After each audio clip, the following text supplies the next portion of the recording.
STF valida mais 48 acordos de acusados pelos atos antidemocráticos de 8 de janeiro. Os acordos de não percepção penal propostos pela PGR foram homologados pelo ministro Alexandre de Moraes. A audiência pública Pena Justa debate em Brasília propostas para melhorar o sistema prisional. Supremo suspende decisões que bloquearam recursos do metrô de Fortaleza. Laboratório de Restauração do STF completa 20 anos com mais de 10 mil trabalhos realizados. Ministério Público de São Paulo denuncia motorista de Porsche por homicídio doloso qualificado e lesão corporal. E ainda, policiais militares do Distrito Federal são presos, suspeitos de agredir e torturar um colega de corporação. O Jornal da Justiça desta segunda-feira, 29 de abril, começa agora.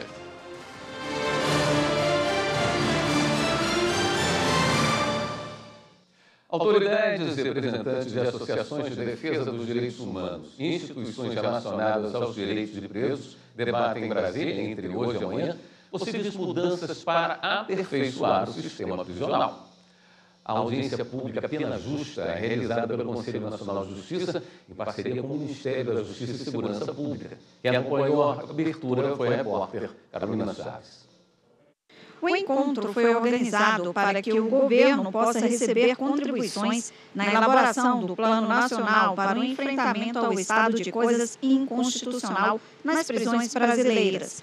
Em outubro do ano passado, o Supremo Tribunal Federal reconheceu a violação massiva de direitos humanos no sistema prisional e identificou 3 grandes problemas: a má qualidade das vagas e superlotação dos presídios, uma política equivocada com encarceramentos desnecessários e falhas na saída do sistema, com manutenção de presos que já cumpriram pena. O STF deu 6 meses de prazo para que o governo federal elabore um plano nacional de enfrentamento que servirá de base para os estados e o Distrito Federal prepararem planos locais que deverão ser implantados em até 3 anos. O presidente do Conselho Nacional de Política Criminal do Ministério da Justiça, Douglas de Mello Martins, afirmou que a decisão do STF é a oportunidade de enfrentar uma política equivocada de segurança pública. Lamentavelmente, muitas instituições se movem no sentido de apontar o caminho fácil, do discurso fácil, da promoção do encarceramento em massa como política pública para garantir a materialização do direito legítimo à segurança pública. E, portanto, é exatamente por esse momento difícil que vivemos, o contexto em que estamos inseridos, é que colocamos como uma oportunidade gigantesca o que o Supremo Tribunal Federal teve a coragem de fazer.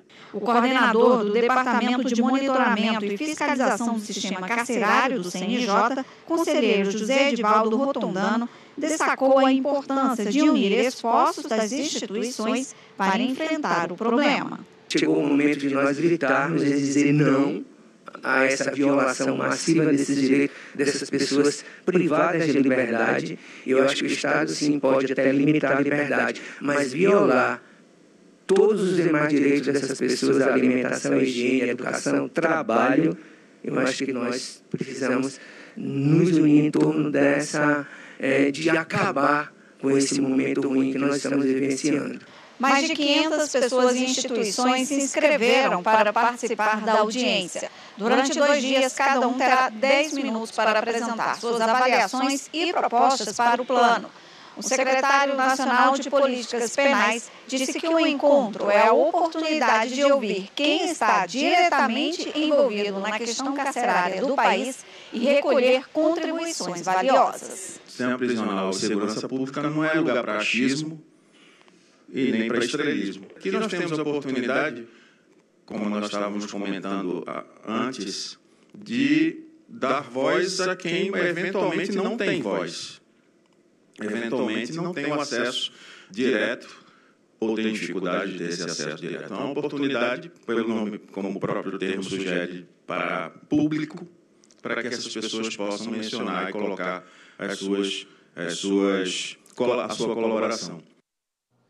Durante todo o dia, entidades participaram da audiência Pena Justa com a apresentação de propostas para melhorar o sistema prisional. O debate faz parte da construção de um plano nacional determinado pelo Supremo Tribunal Federal. Reportagem de Pablo Lemos.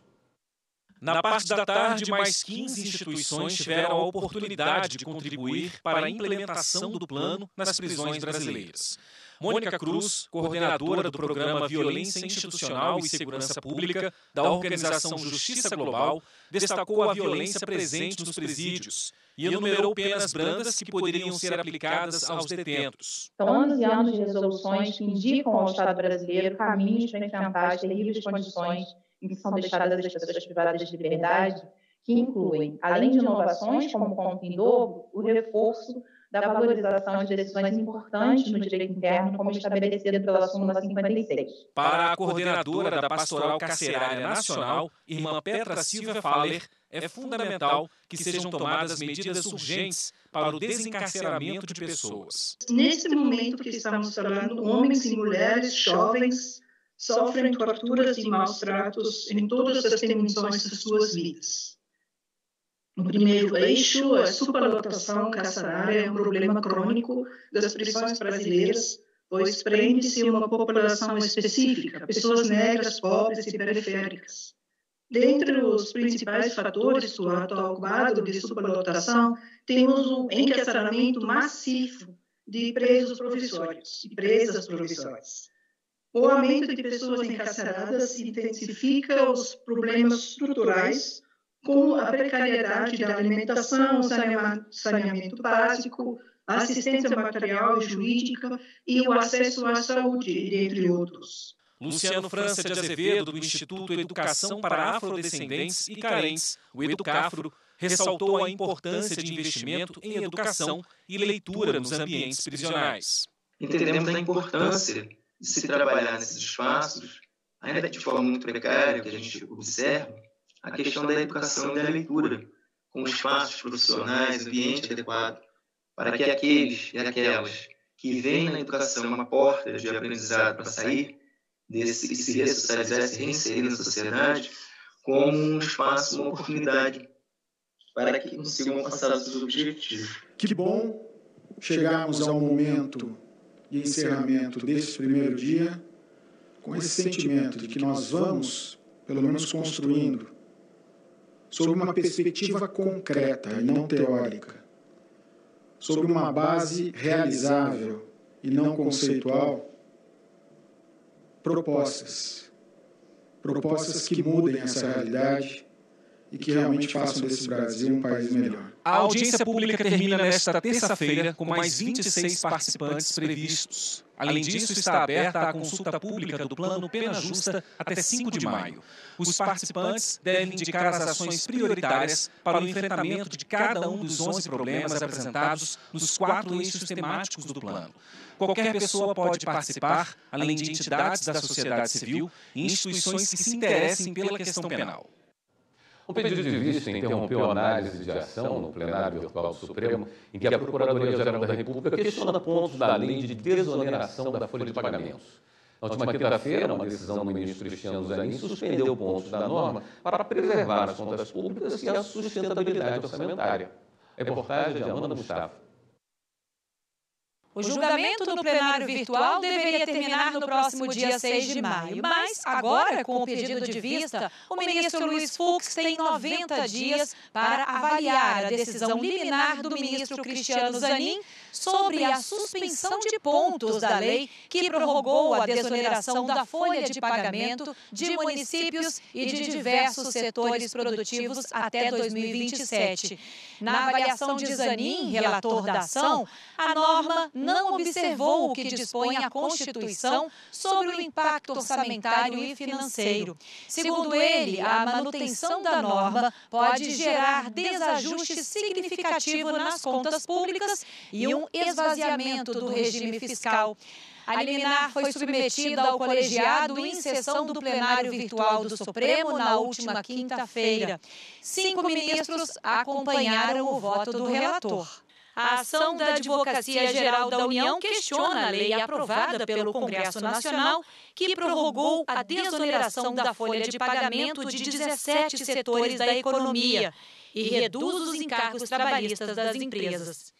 A AGU argumenta que as renúncias fiscais previstas na lei foram feitas sem adequada demonstração do impacto financeiro e, assim, a prorrogação da desoneração da folha representa uma redução de cerca de 10 bilhões de reais anuais na arrecadação do governo. A seguir, o Supremo suspende decisões que bloquearam recursos do metrô de Fortaleza. E ainda, a resolução do CNJ que limita a destinação de verbas arrecadadas por meio de condenações, acordos de leniência e delação premiada. Voltamos em instantes.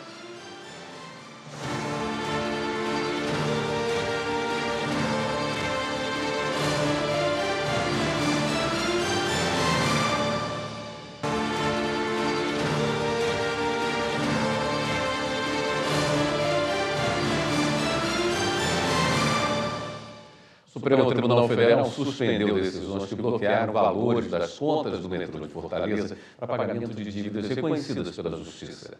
Os detalhes com Roncini Gomes.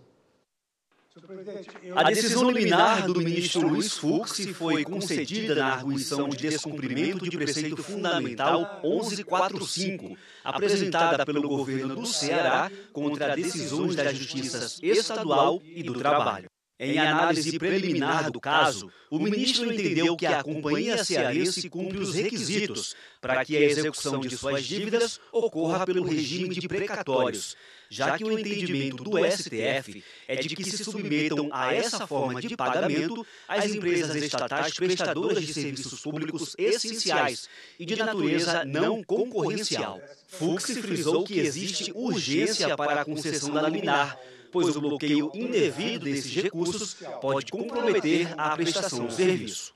A decisão do relator será levada ao plenário do STF para referendo. Empresas de telefonia questionam na Suprema Corte leis de Alagoas e do Rio de Janeiro que criaram um adicional de ICMS para financiar fundos de combate à pobreza. As informações com a repórter Viviane Novaes. A Associação Nacional das Operadoras de Celulares e a Associação Brasileira de Concessionárias de Serviço Telefônico Fixo Comutado entraram com 2 ações no Supremo com o mesmo questionamento.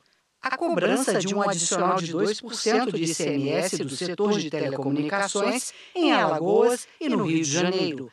Isso está previsto em leis desses estados. O adicional é destinado a fundos de combate à pobreza. As associações alegam que o serviço de telecomunicações é essencial e não pode ter uma tributação maior do que os serviços de operações em geral, como prevê a jurisprudência do STF.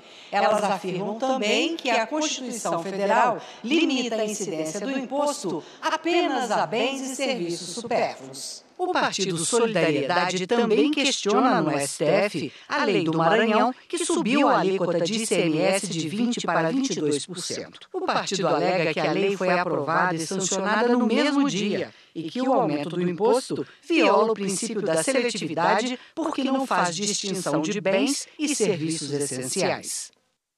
O plenário do Supremo vai definir a tese que marca o prazo para questionar preterição em concurso público. Os ministros já julgaram o caso e reformaram a decisão do Tribunal de Justiça do Rio Grande do Sul, que havia determinado a nomeação de uma candidata aprovada em concurso para professor da rede pública de ensino. Repórter Marta Ferreira. A tese vai orientar a resolução de casos semelhantes em análise em outras instâncias. Isso porque os ministros decidiram, numa outra sessão, que não é possível, esgotado o prazo de validade de concurso, propor ação com o objetivo de reconhecimento do direito à nomeação no caso de cadastro de reserva. Essa discussão chegou ao Supremo porque uma candidata aprovada para o cargo de professora em um concurso em 2005 no Rio Grande do Sul entrou na Justiça depois do término do prazo de validade do concurso, afirmando ter direito à nomeação. Ela alegava que o fato de ter sido admitida em 2008 por meio de contrato temporário indicava a existência de vagas e, como já estava aprovada, deveria ser chamada para ocupar um dos cargos previstos no edital. A professora conseguiu uma decisão favorável, mas o Estado do Rio Grande do Sul recorreu ao Supremo. Por unanimidade, o plenário do Supremo atendeu ao pedido feito no recurso e assim modificou a decisão do TJ Gaúcho, que havia determinado a nomeação da candidata. Agora, os ministros vão definir a tese que servirá de orientação para os processos semelhantes. A primeira proposta é do relator, ministro Marco Aurélio, que votou antes de se aposentar. Ele propôs fixar a tese de que a nomeação por via judicial deve ser questionada durante o prazo de validade do concurso. Essa proposta foi acompanhada pela ministra Rosa Weber, que também votou antes de se aposentar, e pelo ministro Luiz Fux. Já os ministros Alexandre de Moraes e Luiz Roberto Barroso consideram que, além de a ação ter sido ajuizada durante a validade do concurso, a sua motivação deve ser a preterição, que também deve ter ocorrido dentro desse prazo. O ministro Edson Fachin entende que a alegação de preterição pode ser questionada mesmo após o prazo de validade do concurso, desde que respeitado o prazo prescricional de 5 anos previsto no Decreto-Lei 20.910 de 1932. Ainda de acordo com o Fachin, é necessário que a alegada preterição tenha ocorrido durante o prazo de validade do concurso. Essa corrente é integrada pelos ministros Dias Toffoli e Ricardo Lewandowski, que também apresentou voto antes da aposentadoria. O Conselho Nacional de Justiça aprovou uma resolução que limita a destinação de verbas arrecadadas por meio de condenações, acordos de leniência de delação premiada e cooperação internacional. Repórter Amanda Mustafa tem as informações. A norma teve como relator o Corregedor Nacional de Justiça, ministro Luiz Felipe Salomão. O objetivo é evitar novas situações como ocorreu durante a Operação Lava Jato, em que procuradores fecharam acordo no exterior para destinar verbas da Petrobras para a criação de uma fundação que iria organizar atividades anticorrupção. A medida está sendo investigada pelo CNJ. A resolução aprovada determina que os valores obtidos por meio de acordo de leniência sejam destinados ao ressarcimento do ente público lesado, uma vez que possuem natureza indenizatória. No caso de prestações decorrentes de condenação criminal, essas verbas devem ser preferencialmente destinadas à entidade pública ou privada com finalidade social previamente conveniada ou para atividades de caráter essencial à segurança pública, educação e saúde. A resolução proíbe, em qualquer hipótese de destinação de bens e valores à União, a distribuição de maneira determinada pelo Ministério Público em acordo firmado com empresa ou colaborador. A seguir, ponte usada por invasores de terra indígena é destruída no Pará. E ainda, o Ministério Público de São Paulo denuncia motorista de Porsche por homicídio doloso qualificado e lesão corporal. Os detalhes, próximo bloco.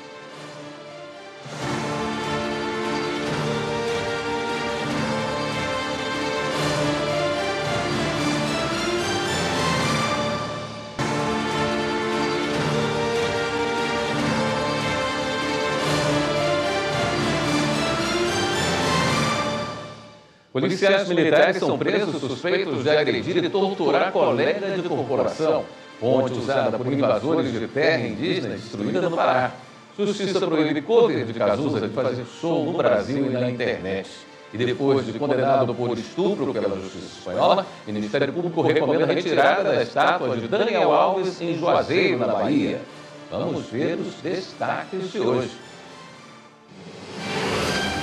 O Ministério Público da Bahia recomendou ao município de Juazeiro a retirada da estátua do ex-jogador da seleção brasileira, Daniel Alves, que está no centro da cidade.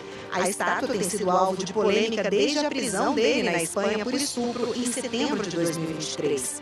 Daniel Alves foi condenado a 4 anos e 6 meses de prisão em fevereiro deste ano, mas em março deixou a prisão em liberdade provisória, depois de pagar uma fiança de €1 milhão. A 13ª Câmara Civil do Rio de Janeiro proibiu o artista Valério Damasio de Araújo de continuar se apresentando como cover do cantor Cazuza, inclusive virtualmente. A ação foi movida pela mãe do cantor, Lucinha Araújo. Valério já tinha perdido em primeira instância, mas continuou com as apresentações. Agora, se descumprir a decisão, terá de pagar a indenização de R$5.000. Para se apresentar como Cazuza, o cover precisa de autorização da empresa que cuida da obra do cantor e pagar royalties pelos shows. A Polícia Federal, em conjunto com a Força Nacional e FUNAI, destruiu uma ponte usada por exploradores ilegais da terra indígena de Atereua, em São Félix do Xingu, no Pará. A ação foi a pedido da FUNAI para evitar a volta de invasores ao local. Os policiais explodiram a ponte clandestina, conhecida como Bucha do Natanael, que servia como principal acesso à terra indígena. 13 policiais militares do Distrito Federal foram presos hoje, suspeitos de agredir e torturar um colega de farda durante um curso de formação no batalhão de choque. Integrantes da Promotoria de Justiça Militar, do Ministério Público do DF e da Corregedoria Geral de Polícia Militar acompanharam o cumprimento das prisões. A ação foi após denúncia da vítima, que teria sido forçada a desistir do curso de formação. Com a recusa, foi agredida, humilhada e torturada durante 8 horas. Também foram apreendidos celulares dos militares supostamente envolvidos e suspenso o curso até o encerramento das investigações. O comandante do batalhão de choque foi afastado até o fim das apurações. Os presos vão ficar no batalhão da PM, dentro do complexo penitenciário da Papuda. E nesta segunda-feira, a promotora Mônica Raton denunciou o motorista do Porsche que teria provocado uma grave colisão na Avenida Salim Maluf, em São Paulo, no dia 31 de março. De acordo com o Ministério Público, o denunciado ingeriu álcool em 2 estabelecimentos antes de pegar o carro e dirigir a mais de 150 km por hora, atingindo o automóvel de um motorista de aplicativo que morreu. O acidente ainda deixou uma outra vítima gravemente ferida. Ainda segundo a MP, o denunciado deixou o local da colisão com autorização de policiais militares e só foi à delegacia 36 horas depois. O motorista do Porsche foi denunciado por homicídio doloso qualificado, com pena de 12 a 30 anos de reclusão e lesão corporal gravíssima, e pode levar a pena total em 1/6. A promotoria ainda se manifestou pela decretação da prisão preventiva para evitar que o denunciado influencie as testemunhas. Agora a gente fala sobre uma decisão do Superior Tribunal de Justiça envolvendo pedido de indenização mínima pelo assistente da acusação. Quem explica é Jéssica Castro. O colegiado decidiu que o pedido do assistente de acusação para que seja fixado o valor mínimo como reparação dos danos causados pelo crime não supre a necessidade de que tal indenização seja requerida expressamente na denúncia, com indicação do valor pretendido. O caso analisado foi o recurso de uma empresa de telefonia assistente da acusação na ação penal contra um homem condenado por roubar equipamentos de uma de suas lojas. A empresa pretendia a fixação de reparação civil no valor de R$ 86 mil. O Tribunal de Justiça de São Paulo manteve a condenação de primeira instância que condenou o réu à pena de prisão, mas afastou a reparação civil por entender que a fixação do valor indenizatório dependeria, além do pedido expresso na denúncia, da realização de instrução específica. No STJ, a empresa alegou que o pedido de indenização mínima foi apresentado expressamente em seu requerimento para ser habilitada como assistente da acusação e que o réu teve a oportunidade de contestar esse ponto. Ao negar provimento ao recurso, o ministro relator, Rogério Schietti Cruz, observou que o Ministério Público de São Paulo não apresentou na denúncia o pedido de indenização mínima para a vítima. Ele destacou tese firmada pela terceira seção de que, nos casos de dano moral presumido, a fixação de um valor mínimo para a reparação não exige instrução probatória específica, mas é preciso haver pedido expresso na denúncia com a indicação do valor pretendido. Os Correios e a Prefeitura de Marabá, no Pará, receberam do Ministério Público Federal uma recomendação para que sejam adotadas medidas para garantir a entrega de correspondências em todos os bairros da região. Moradores têm reclamado que os carteiros não têm atendido vários endereços. Repórter Márcio Fontinelli. A recomendação do Ministério Público Federal tem como base a denúncia da população de vários bairros de Marabá, no estado do Pará, sobre a falta de entrega de correspondência. Ao serem questionados, representantes dos Correios afirmaram que há dificuldade na prestação de serviço, como a falta de numeração nas casas e a falta de segurança em algumas regiões. Por causa disso, no documento, que também foi enviado à Prefeitura, o MPF pede que sejam adotadas medidas para regularizar a situação. Tanto o município de Marabá quanto os Correios têm um prazo de 30 dias para apresentar um cronograma de trabalho para regularizar a situação. Caso isso não aconteça, os dois podem responder judicialmente. O Ministério Público Federal reforça que os Correios têm por obrigação legal, descrita no Ministério das Comunicações, prestar um trabalho eficiente e confiável, já que o serviço postal é de utilidade pública. O Tribunal Regional Federal da Primeira Região deu posse à nova administração da Corte para os próximos 2 anos. O repórter William Nascimento acompanhou. O Tribunal Regional Federal da Primeira Região impulsou a nova administração da Corte para o biênio 2024-2026. O desembargador federal João Batista Moreira assume a presidência do tribunal ao lado da desembargadora federal Gilda Sigmaringa Seixas, no cargo de vice-presidente. Já o desembargador federal Ney Belo assume como novo corregedor regional da Justiça Federal da Primeira Região. A cerimônia de posse foi realizada no plenário da Corte. Seguir com os processos de modernização e melhorar cada vez mais a prestação da justiça são alguns dos compromissos da nova administração. Na pauta também está a conclusão das obras para a instalação da nova sede do TRF1 em Brasília, como explica o presidente da Corte. Estamos enfrentando novos tempos no tribunal, principalmente considerando que o tribunal hoje está com todas as vagas de desembargadores preenchidas, vagas essas que foram aumentadas de 27 para 43, bem recentemente. A dificuldade que nós temos hoje, a partir de agora, é de instalações adequadas para funcionar o tribunal. E é aí que entra a minha grande tarefa, com o auxílio dos colegas e de juízes convocados, cuja convocação já foi providenciada, para poder retomar a construção do edifício sede. A vice-presidente do TRF1, desembargadora federal Gilda Sigmaringa Seixas, enfatizou que pretende lançar mão da tecnologia e da modernização para elevar a efetividade na análise de processos de admissibilidade de recursos para o Supremo Tribunal Federal e para o Superior Tribunal de Justiça, uma das principais atribuições da vice-presidência. À frente da vice-presidência, que hoje encontramos cerca de quase 20 mil processos, onde examinaremos os recursos de admissibilidade dos recursos especiais e dos recursos extraordinários.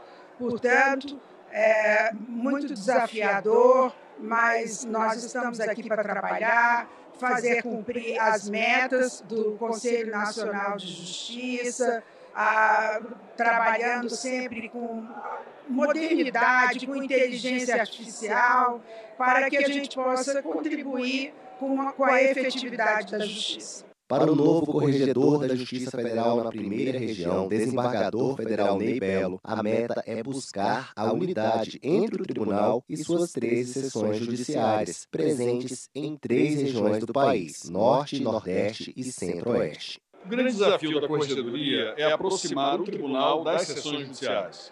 É entender as angústias, os desejos, os objetivos dos juízes federais substitutos e conseguir transformar o tribunal e as seções judiciárias num todo único, harmônico, que possa conviver em prol dos jurisdicionados com bastante competência, unidade e resolução de diversos problemas administrativos que surgem no dia a dia. A Corregedoria deverá ser, acima de tudo, um status de orientação, um lugar de discussão de perspectivas e propostas e um contexto que possa unir toda a magistratura da Primeira Região na mesma direção. A seguir, o Superior Tribunal de Justiça vai decidir se advogados e partes têm legitimidade concorrente para discutir honorários. E ainda nesta edição, os 20 anos do Laboratório de Restauração do Supremo Tribunal Federal. Voltamos em instantes.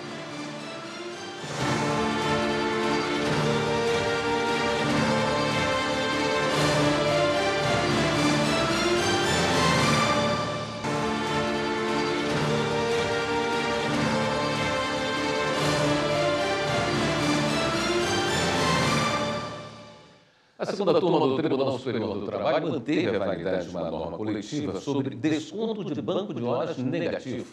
O acerto entre empresa e sindicatos dos trabalhadores autorizava o desconto do banco de horas negativo ao final de cada período de 12 meses ou nas verbas rescisórias em casos de pedido de demissão ou dispensa por justa causa. Repórter Larissa Batista. Os acordos coletivos de trabalho foram firmados entre o Sindicato dos Trabalhadores nas Indústrias Metalúrgicas de Londrina e região e uma indústria de materiais eletrônicos entre 2012 e 2014. As cláusulas previam que o período de apuração dos créditos e dos débitos do banco de horas seria de 12 meses. Caso houvesse débito, as horas seriam descontadas como faltas e os créditos seriam pagos como horas extras. Se o empregado fosse demitido, o saldo negativo seria abonado. Se pedisse demissão ou fosse demitido por justa causa, haveria desconto. Em ação civil pública, o Ministério Público do Trabalho argumentou que a empresa não teria autorização legal para realizar os descontos. Além disso, as cláusulas violariam o direito indisponível e trariam prejuízos aos empregados, já que seria transferido para esses os riscos da atividade econômica. Os juízos de primeiro grau e segundo grau rejeitaram os argumentos do MPT e o órgão entrou com um recurso de revista no Tribunal Superior do Trabalho. A relatora da ação na segunda turma, ministra Maria Helena Malman, destacou que a jurisprudência anterior do TST indicava que a dispensa da prestação de serviços, mesmo que solicitada pelo empregado, atende aos interesses do setor econômico. Contudo, a ministra explicou que essa interpretação foi alterada após a tese vinculante de repercussão geral fixada pelo Supremo Tribunal Federal no tema 1046. De acordo com o entendimento do STF, apenas os direitos absolutamente indisponíveis garantidos pela Constituição Federal, tratados internacionais ou normas de saúde e segurança no trabalho não podem ser reduzidos por negociação coletiva. Nesse sentido, a ministra concluiu que a implementação do banco de horas nos termos do acordo não envolve direito irrenunciável e, portanto, é válida a convenção coletiva firmada entre o sindicato e a empresa. A decisão foi unânime e ainda cabe recurso. E um recurso repetitivo no Superior Tribunal de Justiça vai definir se os advogados e as partes têm legitimidade concorrente para discutir honorários. As informações com a repórter Michele Chiapa. Sob o rito dos recursos repetitivos, tema 1242, a Corte Especial do STJ vai definir sobre a legitimidade concorrente do advogado e da parte para promover a execução dos honorários advocatícios de sucumbência. A relatoria é do ministro Herman Benjamin. Segundo o magistrado, a matéria é de alta expressão, não apenas por impacto financeiro, mas também pela natureza jurídica. A controvérsia, segundo o ministro, envolve a interpretação de dispositivos legais que afetam diretamente a relação entre advogado e cliente, bem como a remuneração do profissional. O relator lembrou que a Comissão Gestora de Precedentes e de Ações Coletivas do STJ, ao sugerir a análise do tema pelo rito qualificado, ressaltou que o debate não é sobre a titularidade dos valores referentes aos honorários, mas apenas sobre a legitimidade para discutir a verba e o montante arbitrado em juízo. O debate já foi objeto de decisões distintas nas sessões especializadas do STJ. Por isso, a comissão apontou a necessidade de análise como repetitivo no âmbito da Corte Especial. Até o julgamento do tema e a definição do precedente qualificado, foi determinada a suspensão de todos os recursos especiais e agravos em recurso especial, em tramitação no STJ ou na segunda instância, que discutam exclusivamente a questão da legitimidade para executar os honorários. Sendo assim, não haverá suspensão ampla de processos. O ministro Herman Benjamin frisou que a paralisação de todos os casos em que houver a discussão do tema poderia prejudicar a concretização de outros direitos. E a quarta turma do STJ decidiu que os chamados lucros cessantes, que são aqueles que a gente deixa de ganhar, precisam ser provados quando o comprador de imóvel pede rescisão do contrato. O repórter Jéssica Castro explica esse caso. No caso julgado, os sucessores do comprador acionaram a justiça devido ao atraso na entrega do imóvel vendido na planta pela construtora e buscaram a rescisão do contrato, além de indenização por perdas e danos. Em primeira instância, a empresa foi condenada a pagar indenização por lucros cessantes, mas o Tribunal de Justiça de São Paulo reformou a decisão para reconhecer que não seria possível acumular essa indenização com o pedido de rescisão contratual. Ao STJ, os autores da ação defenderam o direito à indenização, alegando que o atraso da obra impediu que eles lucrassem com o aluguel do imóvel. Seguindo a jurisprudência da Corte, o relator, ministro Marco Buzzi, em decisão monocrática, restabeleceu a condenação da construtora sob o fundamento de que os lucros cessantes seriam presumidos no caso de atraso na entrega de imóvel.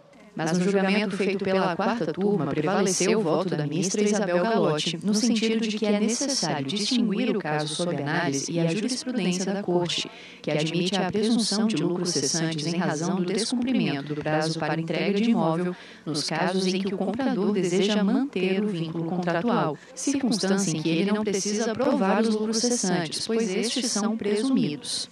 Ao dar provimento ao recurso da construtora, o colegiado entendeu que os lucros cessantes, na hipótese de interesse contratual negativo, não são presumidos, devendo ser cabalmente demonstrados se houver alegação de que a devolução integral da quantia paga com os encargos legais não é suficiente para recompor a situação patrimonial do credor, caso o negócio não tivesse existido. A Justiça de Alagoas inaugurou mais uma vara da Fazenda Pública, que vai atender a capital, Maceió. As informações com Lídia Lemos. O Tribunal de Justiça de Alagoas ganhou mais uma unidade judiciária. A 32ª Vara Cível Municipal Fazenda Pública foi inaugurada e passa a funcionar no Fórum do Barro Duro, com competência para julgar os processos que envolvam o município de Maceió, como explica o juiz titular da unidade, Léo Denison. As demandas mais corriqueiras, digamos assim, do acervo processual se refere a questões de saúde, a questões que envolvam o funcionalismo público municipal, as questões que envolvam contratos e licitações que, porventura, o município venha a desencadear um processo e os interessados venham a questionar de alguma forma essas licitações e esses contratos. Basicamente, a grande demanda do acervo se refere a essas questões. O presidente Fernando Tourinho conheceu as dependências da nova vara e destacou a importância da unidade para a celeridade processual e para dar uma resposta rápida à sociedade alagoana. A vara da Fazenda Pública Municipal só existia uma unidade e ela estava já soberbada, estavam já com mais de 9 mil processos. E com essa unidade vai dar um fôlego maior para que 2 magistrados possam dar vazão aos inúmeros processos que tramitam nessa unidade. A seguir, a STF valida mais 48 acordos de acusados pelos atos de 8 de janeiro. E veja também, Corregedoria-Geral da Justiça do Trabalho faz roupa-eleição no TRT da Bahia e coleta dados sobre a produtividade e o desempenho do regional. A gente volta.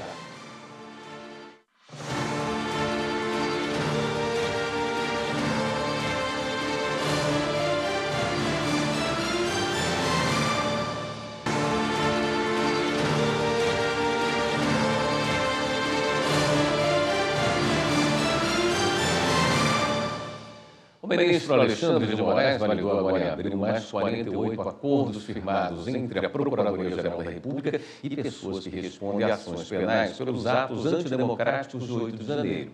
No total, 172 réus por crimes considerados como de menor gravidade se beneficiaram.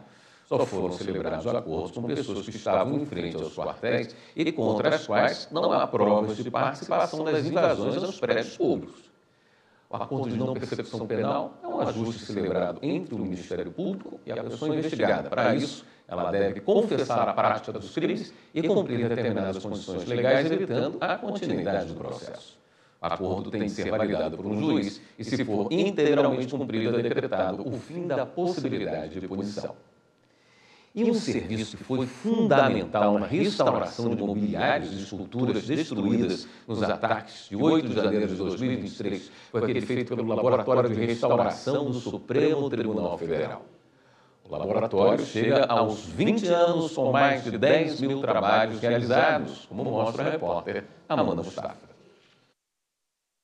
2 décadas, mais de 10 mil objetos limpos e restaurados. O laboratório atende demandas do arquivo, da biblioteca e do museu do STF, entre processos, obras literárias e de arte. Só para se ter uma ideia do volume de trabalho, são mais de 15 mil folhas de papel para higienizar todo mês. Com os ataques antidemocráticos do dia 8 de janeiro e a invasão do prédio do Supremo, o trabalho e o esforço para recuperar o que havia sido destruído foi ainda maior. Esses profissionais salvaram parte da história do judiciário, restaurando cadeiras, esculturas e quadros, como esse de 10 metros quadrados, chamado Os Bandeirantes de Ontem e Hoje. A obra foi feita especialmente para o Supremo Tribunal Federal em 1971 pelo artista plástico Masanori Uragami e retrata a opressão dos bandeirantes sobre os índios. Na porta do plenário do Supremo foi montado esse memorial com alguns dos objetos danificados no 8 de janeiro, para que ninguém esqueça do que aconteceu. O busto de uma das figuras mais importantes da República, Rui Barbosa, permanece com um galo na cabeça. Um recado de que, apesar dos ataques, a democracia venceu. Já a escultura, que representa a justiça, feita pelo artista mineiro Alfredo Seschiatti, teve um pequeno dano na base de sustentação, mas voltou nova à Suprema Corte, graças ao trabalho do Laboratório de Restauração. O Tribunal Regional do Trabalho na Bahia passou por correição ordinária. Repórter Carolina Vasco tem os detalhes. O procedimento busca melhorar a prestação de serviços dos tribunais do trabalho à sociedade. Durante os 5 dias de correição ordinária, além de coletar dados referentes à produtividade e outras informações do tribunal, a Corregedora-Geral da Justiça do Trabalho, ministra Dora Maria da Costa, também realizou atendimentos ao público e visitou algumas unidades do regional, como os Centros de Conciliação de 1º e 2º graus, a Ouvidoria e a Escola Judicial. Ao final do procedimento, ocorreu a leitura da ata de correição, documento que aponta avanços e recomendações de melhorias a serem realizadas. Os pontos positivos foram muitos.